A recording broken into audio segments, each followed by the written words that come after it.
신명기는 성경의 5번째이자 토라의 마지막 책입니다. 출애굽 후 이스라엘은 시내산에서 1년을 지내며 하나님과 언약 관계를 맺습니다.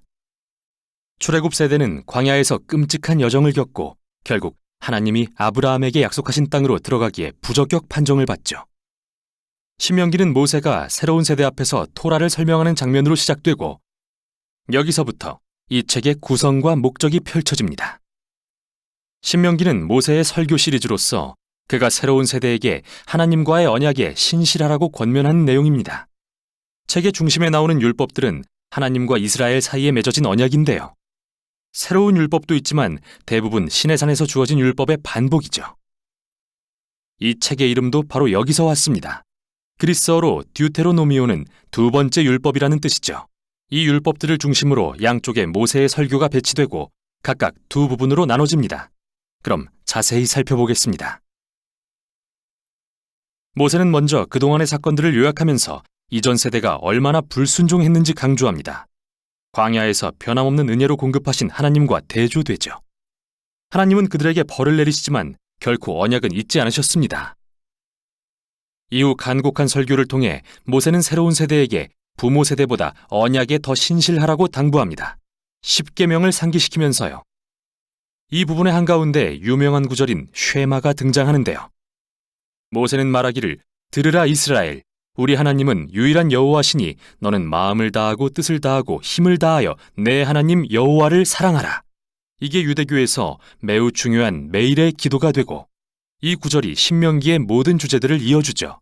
히브리어로 쉐마라는 말은 단순히 듣다라는 뜻 이상의 의미를 갖는데요. 들은 것에 반응하다, 우리말로 순종하다라는 뜻을 포함합니다.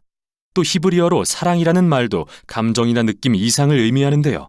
사랑은 전심으로 하나님께 헌신하겠다는 결단이며 우리의 의지, 감정, 생각, 마음을 다해야 하죠. 이렇게 이스라엘이 하나님께 순종하고 헌신하는 것은 훨씬 큰 목적을 위함인데 율법에 순종함으로써 열방에서 특별한 민족이 될 것이기 때문이죠. 하나님이 시내산에서 말씀하신 것처럼 그들은 제사장 나라가 될 텐데요. 모세가 방법을 알려줍니다. 이스라엘은 율법을 지킴으로써 온 세상에 하나님의 지혜와 공의를 드러낼 기회를 갖습니다. 쉐마의 또 다른 핵심은 이스라엘이 유일한 여호와께 순종하고 헌신해야 한다는 건데요. 히브리어의 문자적 의미는 여호와는 한 분이시다이고 문맥상으로는 여호와만이 이스라엘이 예배하고 순종할 유일한 하나님이라는 의미죠. 이스라엘은 이제 가나안 땅으로 들어가려고 하는데 그곳은 태양, 날씨, 성, 전쟁 등 온갖 피조물을 대표하는 신들을 섬기는 곳이죠. 모세가 볼 때 이런 우상을 숭배하는 건 인간을 천하게 하고 공동체를 파괴하지만 창조와 구속의 이스라엘의 하나님을 예배하는 건 생명과 복으로 나아가는 길이었습니다. 이제 신명기의 중심에 율법 모음이 등장합니다. 크게 주제별로 배치되어 있는데 시작은 이스라엘이 하나님을 예배하는 법규입니다. 그들은 중앙의 한 성전에서 유일한 하나님만 예배해야 했고 가난한 사람들을 돕는 것으로도 하나님께 예배를 드렸죠. 예를 들면 모든 이스라엘 민족은 연수입의 10분의 1을 떼어 성전에 드리고 3년에 한 번 다른 10분의 1은 가난한 사람에게 주어야 했는데 이런 법규로 인해 이들은 고대 주변 민족에 비해 가장 정의로울 수 있었고 이는 모두 하나님을 예배하는 것과 연관이 있었죠. 다음은 이스라엘의 지도자의 자질에 대한 법규입니다. 장로, 제사장, 왕은 모두 언약율법의 권위 아래 놓이며 하나님은 선지자들을 보내서 그들이 책임을 다하게 하겠다 하십니다. 이스라엘 주변 민족들은 왕을 신성시하고 왕이 법 위에 군림했지만 이스라엘 지도자들은 율법과 선지자들의 권위 아래 놓였죠. 이후 상당 부분 이스라엘의 시민 생활에 대한 법규, 즉 결혼, 가정, 사업에 대한 설명이 나오고 사회 정의에 대한 법규, 즉 사법제도를 통해 과부와 고아와 이민자를 보호하는 방법도 소개된 뒤 예배에 대한 추가적인 법규로 끝을 맺습니다. 자, 율법들을 읽는 요령입니다. 먼저 기억할 것은 이 율법들은 시내산 언약의 조건으로 고대 이스라엘에게 주어졌다는 겁니다. 이 시대의 문화와는 매우 다르죠.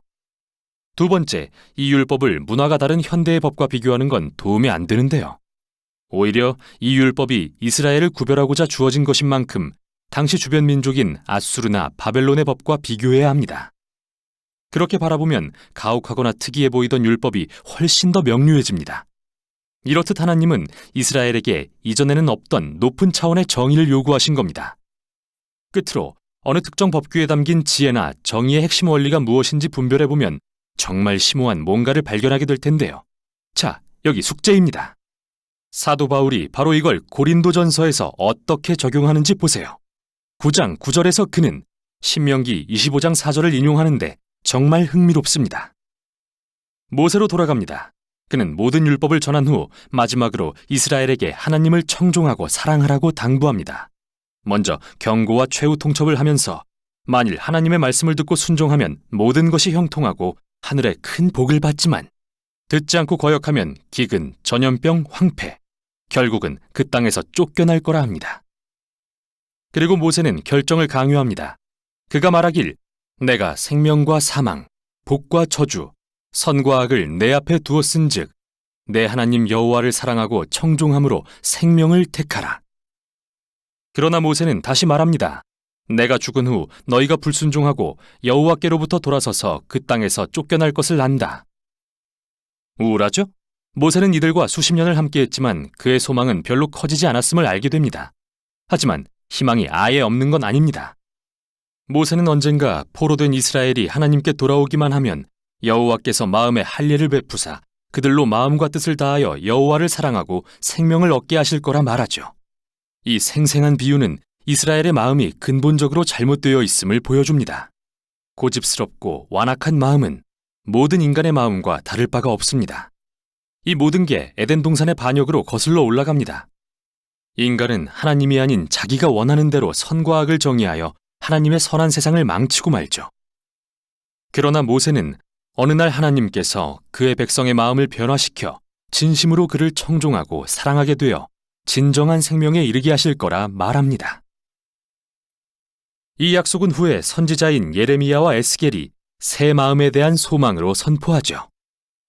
모세는 설교를 경고와 축복의 시로 마무리하고 산으로 올라가 죽습니다. 이렇게 토라가 끝나갑니다.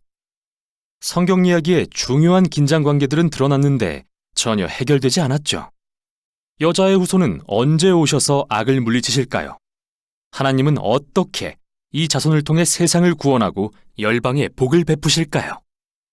어떻게 거룩하신 하나님이 불순종한 백성과 화해하실 수 있으며 백성의 마음을 어떻게 변화시키실까요?